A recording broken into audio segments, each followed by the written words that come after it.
Listening to Mary Jane from the Digital Weed News podcast. We're doing a read-through of cannabis in South Africa, the people's plant, a full-spectrum manifesto for policy reform.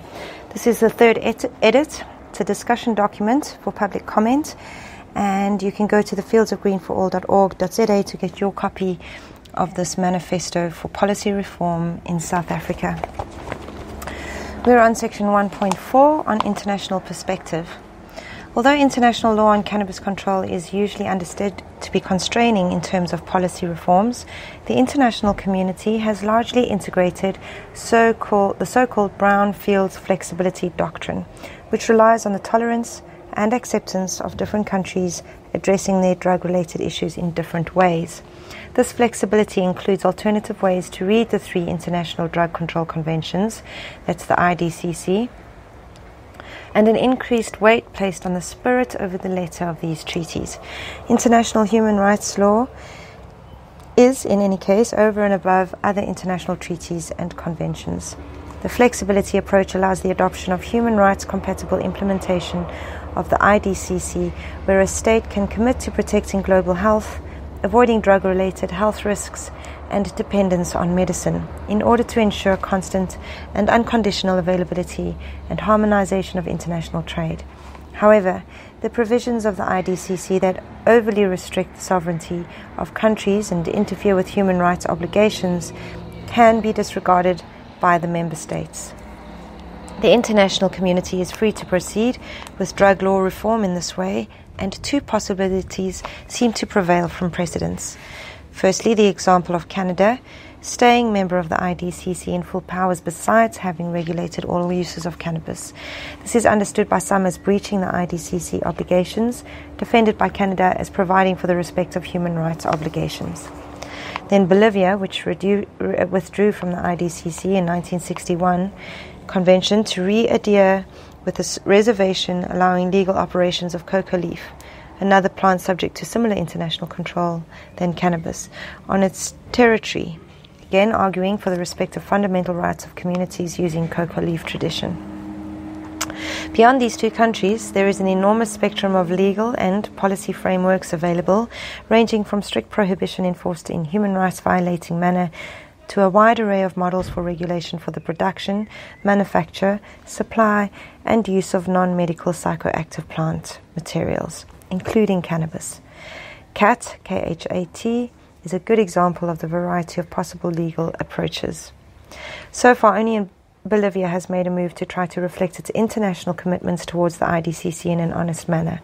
All other countries undertaking reforms adopt their own sui generis approach, fully focused on national concerns, just like Canada. Because cannabis law reform in South Africa cannot happen in a vacuum, there is a need to look into other drug policies in other countries. Fields of Green for All has been involved in the international stage at several levels to acquire an international perspective on the subject. See the postface for further discussion of our organization's involvement in international drug policy. We move on to international law and cannabis, starting with International Drug Control Conventions, IDCC. So there's three of them. As was said earlier, the South African policies on cannabis are partly framed by the so-called IDCC conventions, which consists mostly of three treaties. Single Convention on Narcotic Drugs, 1961, as amended by the 1972 Protocol, the Convention on Psychotropic Substances in 1971, and the United Nations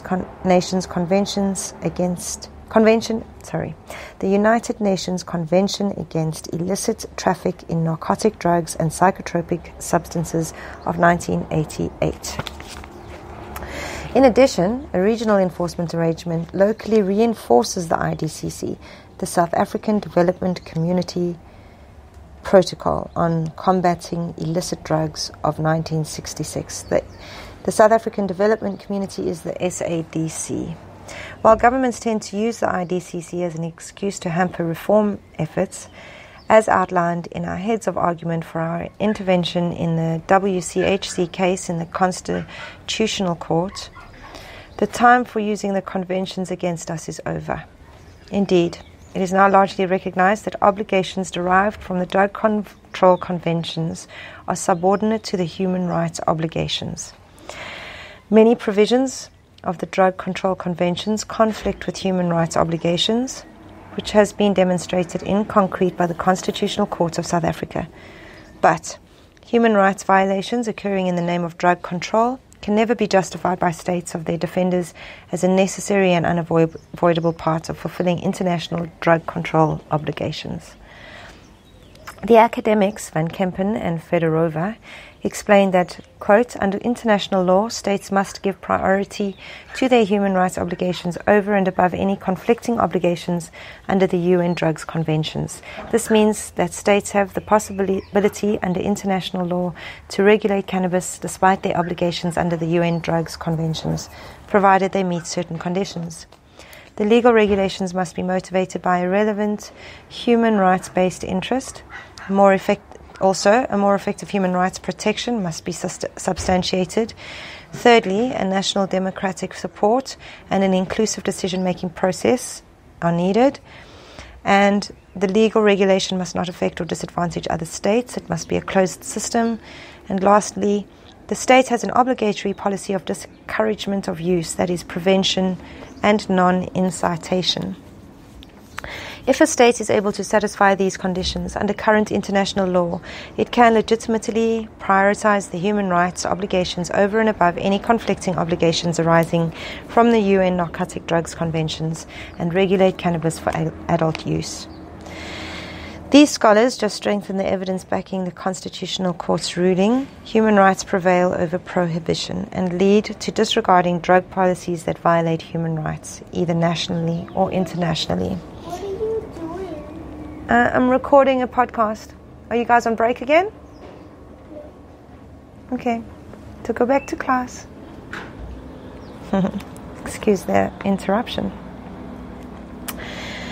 The Constitution prevents South Africa from fully complying with the IDCC and obliges its government to breach them to the extent that they do not respect human rights and dignity. Okay, Section 1.4.1.2 International Human Rights Law for Indigenous people, rural communities and farmers' rights. Because of the strong human rights orientation of the South African Constitution, the recourse to international human rights law is not made necessary. Yet, elements of the broader human rights landscape should be considered as guidance for any design of new policy that, beyond preventing human rights violations, aims to enhance the individual and collective rights wherever possible. Human rights are the legal way to enforce the protection and respect for the dignity inherent in all people. With the 1948 Universal Declaration on Human Rights as a starting point, human rights law has always been seen as constantly expanding and precising in a movement towards the universal respect of the dignity of every single living soul on earth. Therefore, the United Nations has gradually expanded the human rights laws to encompass specific standards for women, children, and persons with disabilities, minorities, and other vulnerable groups in order to give positive legal protection to all. This is why in 2007 the United Nations extended the concept to local autochthonous communities, AUTOCHTHONOUS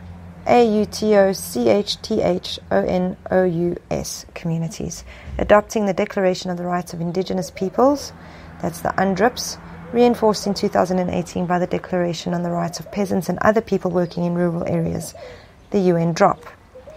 South Africa voted in favour of both texts that enshrine the rights of peasants and rural populations, workers and indigenous peoples, while fully recognising their contribution to sustainable development and biodiversity. The guidance of these guarantor documents might be of more use to South African cannabis policy reforms than the IDCC that disregard rural populations and invite states to violate cannabis farmers and indigenous communities' fundamental right to use their traditional pharmacopoeia.